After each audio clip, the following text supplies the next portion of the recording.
々ちょっと日本語の訳をちょっと混ぜながらやらせていただくとちょっと息苦しいかもしれないですが。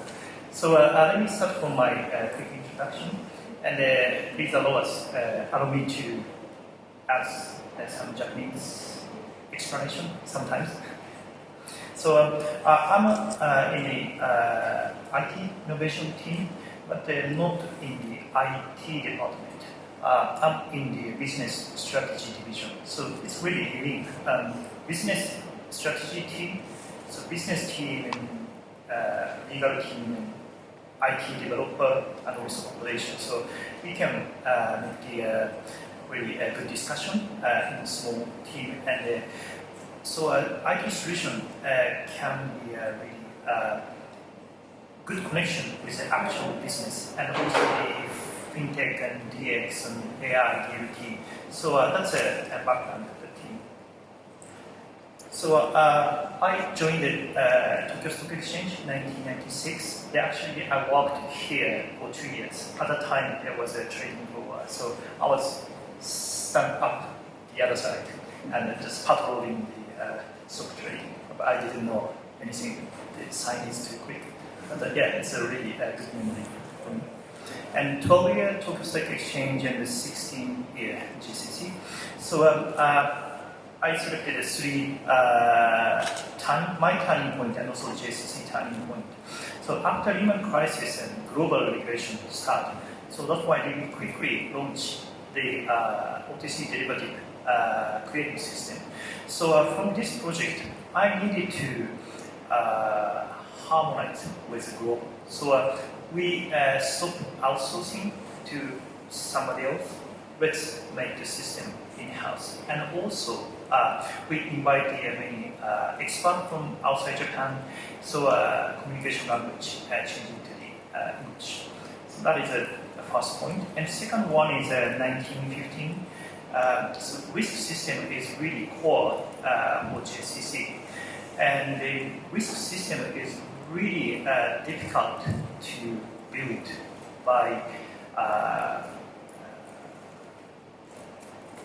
like a traditional or legacy approach. So waterfall must define the requirement first. But the risk system is okay. Let's make the model and test, back testing a lot and tuning, back test tuning. So that style, so trial and error prototype approach is necessary. And also they need to spend more machine power, CPU and memory. So no choice, we have to use the cloud solution and to use the cloud and also the open source approach. And 1918 started the DLT project. So next. So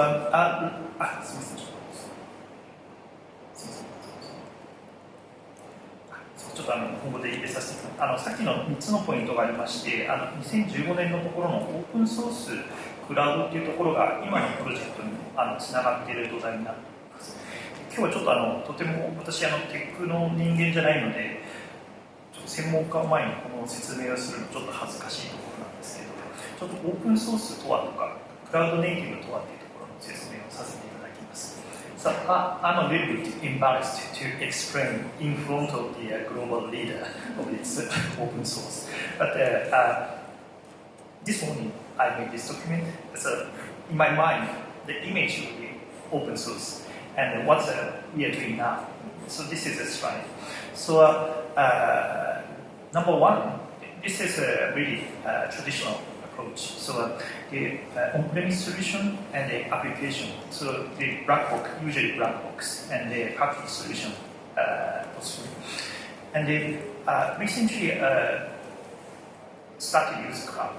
But from on-premise to cloud, but the application is still same and black box. I guess that this is not called cloud native. So I think cloud native is number 3.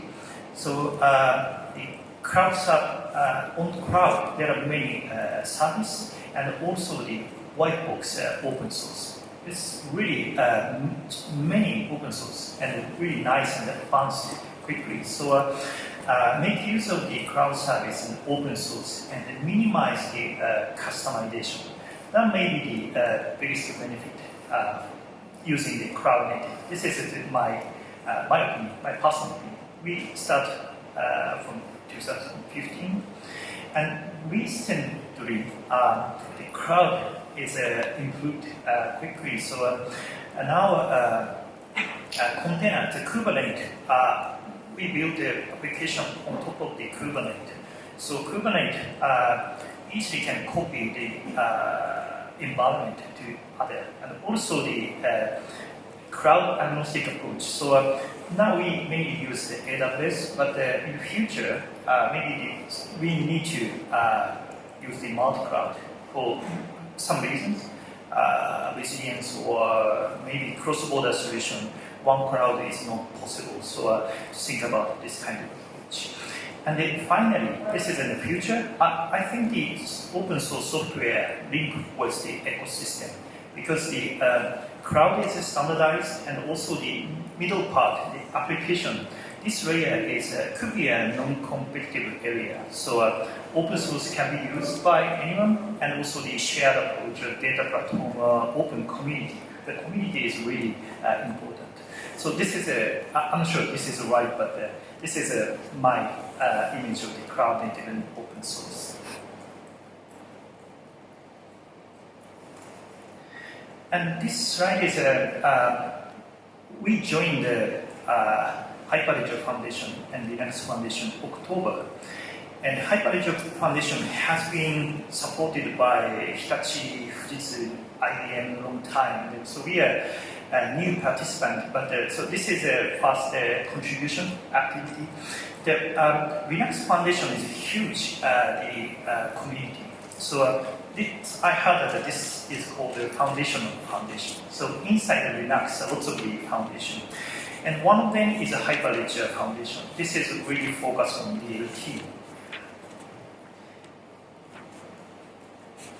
And then we, inside the Hyperledger Foundation, some open source, and Besu and Public is mainly main DLT open source. And also lots of the nice tool, Firefly and Cacti and Harmonia. We using also via review.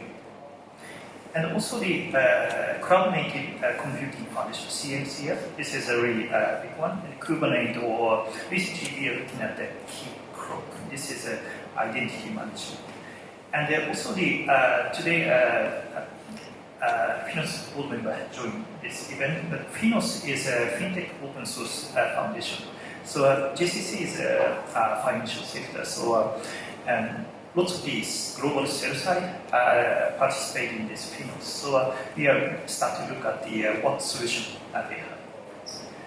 このページはLinux Foundation と Hyperledger Foundation の関係性なんですけど、大きく Linux Foundation というファウンデーションという中にですね、いろんなファウンデーションがあるっていうのを10月にサンフランシスコのイベント初めて参加して初めて知ったものもいろいろあるんですけど、ハイパーレッジャーの中にはいろんなDLT のソリューションだけじゃなくて DLT を取り巻くいろんなツール類もたくさんあるというところと、あとはそれ以外にもFINOS という金融機関が集まってオープンソースで協力しているプロジェクトもありますし、さっきの Kubernetes みたいなもう金融業界だけじゃなくて業界全体に関わるような土台となるオープンソース、いろいろあると。で、キークロックっていうのはアイデンティティアクセスマネジメントでログインしたりとかそういったものなんですけど、セキュリティの関係で結構今キーになるポイントなので、ちょうど先月からこちらのソリューションを始めているところです。So this page is our first production system from January. So phase one is Lava Commodity Future final settlement. And phase two, we are now under discussion on the gold medal. So our key concept is 5, and number 1 is narrow as possible, and the obvious benefit, and physical delivery risk reduced under the COVID situation. And number 4 is really key, the DLT. So DLT is for us, DLT is just one type of the database, but potentially it can be extended towards the ecosystem or a global harmonized network. So this number 4 is phase 1 is really limited, but in the future we can extend the function.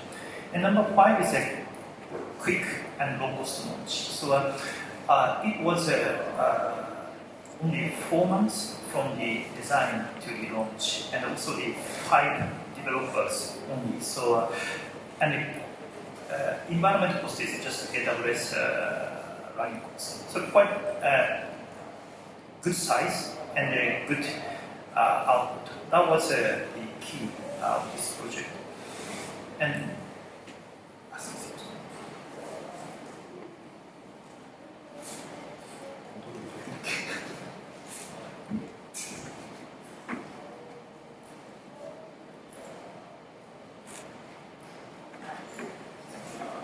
すみません、ちょっと本番カードのところなんですけど、この5個を挙げた通りのところがポイントで、いかにこう小さく効果があって、コストと効果のバランスがずれて、DLT を使うことが目的になってしまうので、実効果が出るエリアで正しく DLT を使い、なおかつ4番目にある将来的にはそれが広げることができるところが、DLT を使う背景でもありますし、なんか DLT、新しい技術というイメージがまだあるんですけど、実際に使ってみると、意外と使えるんだなっていうのが分かって、さっき話した4ヶ月程度の開発期間なので、そういった意味では正しく理解して正しく作れば、オープンソースがたくさんありますので、早く活用できると思います。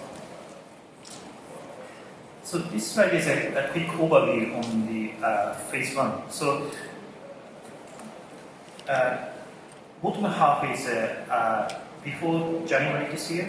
So at a really physical delivery, the storage company issued a paper, and the people carry the paper one by one. So JSCC collect the paper from the sell side and distribute to the buy side. That was the original manual operation. We switched only for the paper warehouse receipt to the blockchain. So cash is still bank transfer legacy approach, but we use the Hyperledger Besu in this area. And the DLC is DLC Momo 5. This is an NFT token with value function. これフェーズ1の、ものなんですけど、本当にシンプルに紙で動かした部分を、トークン、倉庫会社に、物が入ったところでトークンを発行して、でそれを、所有者を移転させるというものです。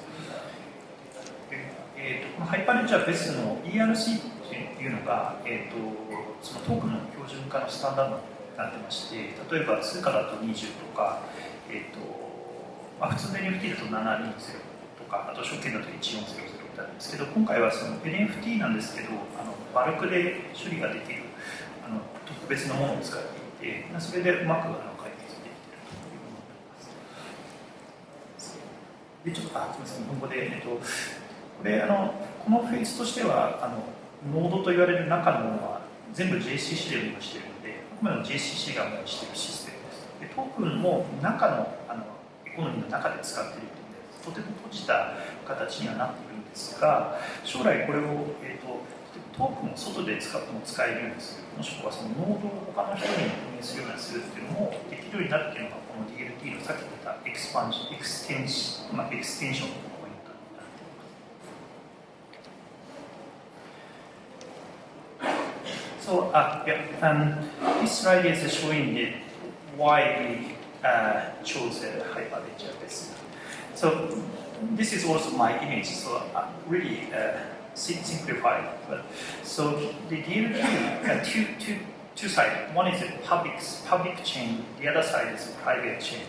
So, we JSCC is a kind of financial market infrastructure. So, we are looking at the private chain side, not so much on the public chain side. So the Ethereum technology coming from the public chain side, originally Bitcoin or Ethereum, the USD, but now we are looking at the private chain, And this is not all, but mainly three main DLT types. And one is a Corda, and second is a Hyperledger Besu, and third one is a Hyperledger Public. And 2 and 3 is under the Foundation managed. It's open source. And the biggest reason why we selected the Besu was the connection with the Ethereum public chain. Because still many Ethereum users. So we start from the private chain, but this kind of the tokenization standard may be the Ethereum based, and also potentially can connect to the public chain. So that was a background we selected. So private chain is private, so a hacker cannot join. So we check the KYC and we accept to join. So this is a private chain. これちょっと DLT タイプの話になるんですけど、右側のパブリックのチェーンはご存知の通りクリプトカレンシーで発行しているものなんですけど、我々が見ているのは基本的に閉じた人しか入れないようにするためのプライベートのチェーンっていうところをメインで見てますので、クローズドのコミュニティの中で DLT をどう活用するか、ちょっと進化した形になっています。でこのように3つ1、2、3あるんですけど、このハイパーレンジャーベースというのが実はイーサリアムベースをエンタープライズ版は閉じた版で使えるようにしたというのがこのベースっていうものなので、土台はイーサリアムの技術を使っています。でこれを、いかに例えば硬いエコノミーとかネットワークを作るにあたってどうするかというところでこのハイパーレッジャーベースというものがある。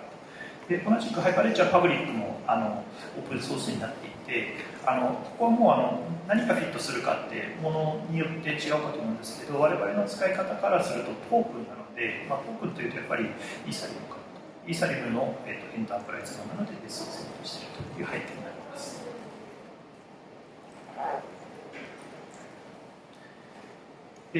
So this slide is our team progress in 2023. So the production is in the middle, phase 1 production.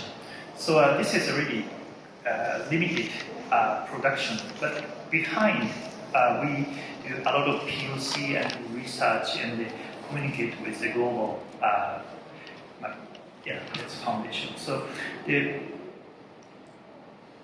after phase 1 production, now we are doing the phase 1.5. This is the enhancement of the current production environment. So we start this month an AI integration. So the AI monitor the AWS cloud environment. That's quite, we have done the POC 3 months and the output was quite good. So really, they suggested this AI collected all error log, and they suggested that this log maybe comes from this problem. And that is the first AI integration. And also the orchestration of cyber security or identity management. This is a more like infrastructure part. But this phase 1 is for the future phase.